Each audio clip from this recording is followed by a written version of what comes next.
Bismillahirrahmanirrahim. Assalamualaikum warahmatullahi ta'ala wabarakatuh. Alhamdulillah rabbil alamin. Wassalatu wassalamu ala rasulillahi sayyidil mursalin sayyidina maulana Muhammadin wa ala alihi at-tahirin at-tayyibin wa ashabihi al-gurril mayamin wa man tabi'ahum bi ihsanin ila yaumiddin.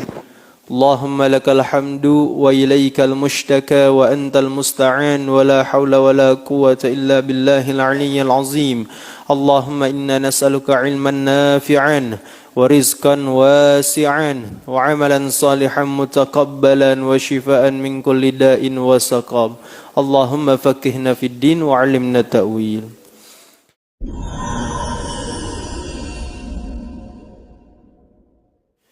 Kalau amalan kita dicatat itu sudah pasti. Ditampakkannya nanti di akhirat. Itu selain daripada bulan Sya'ban akan ditampakkan di hadapan Allah Subhanahu wa taala ketika nanti di akhirat. Berdasarkan firman Allah Subhanahu wa taala di penghujung surah Az-Zalzalah, "Faman ya'mal mithqala dzarratin khairan yarah wa man ya'mal mithqala dzarratin syarrayarah." Siapapun orang melakukan suatu amal kebaikan atau keburukan sekecil apapun dia lakukan akan ditampakkan nanti di hadapan Allah Subhanahu wa taala. Bahkan Allah pertegas dalam surah Al-Isra ayat 46. Nih, Iqra kitabak kafa bi nafsika al-yawma 'alaika hasiba. Kata Allah nih, Allah sampai menyodorkan buku catatan kepada kita. Ini kitab catatan ente, baca. Kafa bi nafsika al-yawma 'alaika hasiba. Setiap perbuatanmu itu yang menjadi tergantung dari hisabmu itu tergantung daripada segala apa yang tercatat di dalam kitab ini. Itu kata Allah Subhanahu wa taala. Dalam bulan Sya'ban ya berbeda. Kita melakukan suatu amal kebaikan langsung disetorkan di hadapan Allah. Kita bangga kalau andai kata setiap amal kebaikan kita disebutkan di hadapan manusia aja kita senang luar biasa. Ada contoh, misalnya si fulan disebutkan namanya, kemudian para jamaah sekalian, si fulan telah menyumbangkan sebagian hartanya sebesar nominal 500 juta untuk masjid ini. Senang namanya disebut di hadapan banyak orang. Bagaimana kalau seandainya nama kita disebutkan di hadapan Allah? Dalam sebuah hadis yang diriwayatkan oleh Imam Abu Hurairah, hadis ini termaktub di dalam kitab Sahihain, Sahih Bukhari dan Muslim. Ketika para malaikat naik bertemu dengan Allah Subhanahu wa taala, maka Allah mengatakan, "Kaifa taraktum ibadi?" Wahai para malaikatku, bagaimana engkau meninggalkan hambaku? Dalam kondisi apa engkau tinggalkan hambaku? Maka kata para malaikat, "Taraknahum wa hum yusallun." Ya Allah, aku meninggalkan mereka dalam keadaan mereka sedang melaksanakan sholat. Jadi dalam hadis tersebut itu digambarkan setiap orang yang melakukan suatu kebaikan, maka para malaikat akan mengatakan, "Ya Allah, si fulan lagi sholat. Ya Allah, si fulan lagi ngaji. Ya Allah, si fulan lagi baca Al-Quran." Itu terus nama orang tersebut disebutkan di hadapan Allah Subhanahu wa taala. Ini menjadi suatu kebanggaan. Maka Rasulullah memilih ibadah puasa. Fa uhibbu ayrfa'a amali wa ana shaim. Aku sangat senang bahagia ketika amalanku ditampakkan disebutkan di hadapan Allah, aku dalam keadaan berpuasa. Saya sudah pernah sampaikan, namanya ibadah puasa sebagai ibadah yang dipilih oleh Rasulullah itu karena beralasan puasa itu adalah satu-satunya ibadah yang berpotensi ketika kita laksanakan akan meredam segala bentuk kemaksiatan dan akan meningkatkan segala bentuk ketaatan.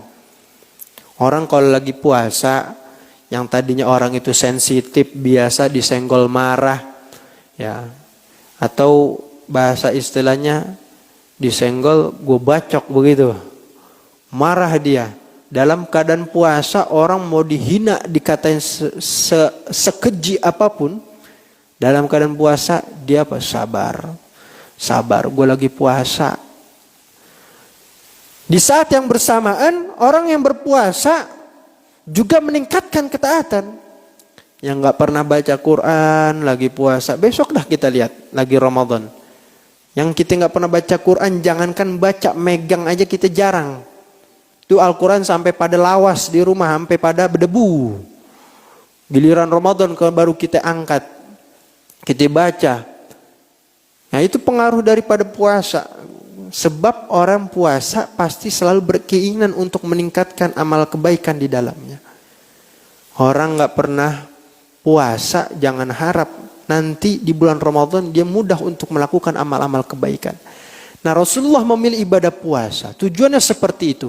Di samping itu, pada bagian yang kedua dikatakan oleh Sayyid Muhammad bin Ali bin Abbas al-Maliki, beliau mengatakan pula bahwa di dalam bulan Sya'ban ini, wa min mazaya syahri Sya'ban annahu syahrul ladzi nuzilat fihi ayatus salati wassalami ala nabi sallallahu alaihi wasallam. Dalam bulan Sya'ban adalah waktunya di mana Allah Subhanahu wa taala menurunkan perintah ibadah salawat kepada kita semua para hambanya. Ayat tersebut sudah kita hafal.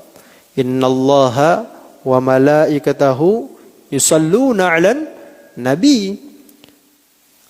Innallaha wa malaikatahu yusalluna 'alan nabi. Sesungguhnya Allah Subhanahu wa taala dan para malaikatnya senantiasa bersalat kepada Rasulullah sallallahu alaihi wasallam. Allah memberikan contoh terlebih dahulu. Kemudian Allah baru memerintahkan kepada kita. Sallu alaihi wasallimu taslima. Hei para hambaku, kata Allah, salawatlah kalian kepada kekasihku Muhammad sallallahu alaihi wasallam. Maka para ulama mengatakan bahwa salawat itu merupakan afdalul ibadat. Paling utamanya ibadah. Disebabkan begitu banyaknya perintah ibadah yang Allah perintahkan kepada kita. Allah perintahkan aqimus shalah wa atuz zakah. Kita diperintahkan salat, kita diperintahkan zakat, kita diperintahkan puasa, tapi tidak ada satupun daripada ibadah yang Allah perintahkan sebelumnya Allah memberikan contoh terlebih dahulu. Allah perintahkan kita salat, tapi Allah enggak pernah salat. Allah perintahkan kita bayar zakat, tapi Allah tidak pernah bayar zakat. Tapi satu ibadah yang Allah perintahkan kepada kita, namun Allah memberikan contoh terlebih dahulu, yaitu adalah salat kepada baginda Rasulullah sallallahu alaihi wasallam. Sallu ala Nabi Muhammad.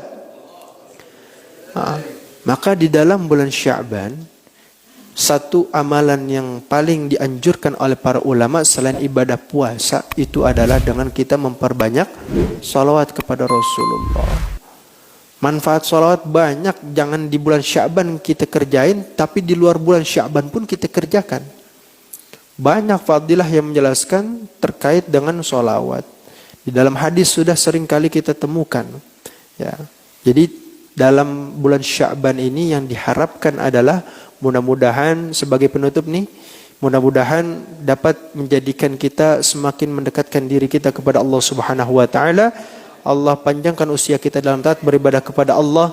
Allah jadikan keturunan kita menjadi anak-anak yang soleh dan solehah. Dan tentunya Allah jadikan akhir hidup kita menjadi husnul khatimah. Ya. Jadi mudah-mudahan kajian singkat pada pagi hari ini dapat menjadikan ilmu kita bertambah dan dapat kita amalkan dalam kehidupan sehari-hari. Ya. Dari saya kurang lebihnya mohon maaf. Hadanallahu wa iyyakum ajma'in wa lakum minkum. Wassalamualaikum warahmatullahi wabarakatuh.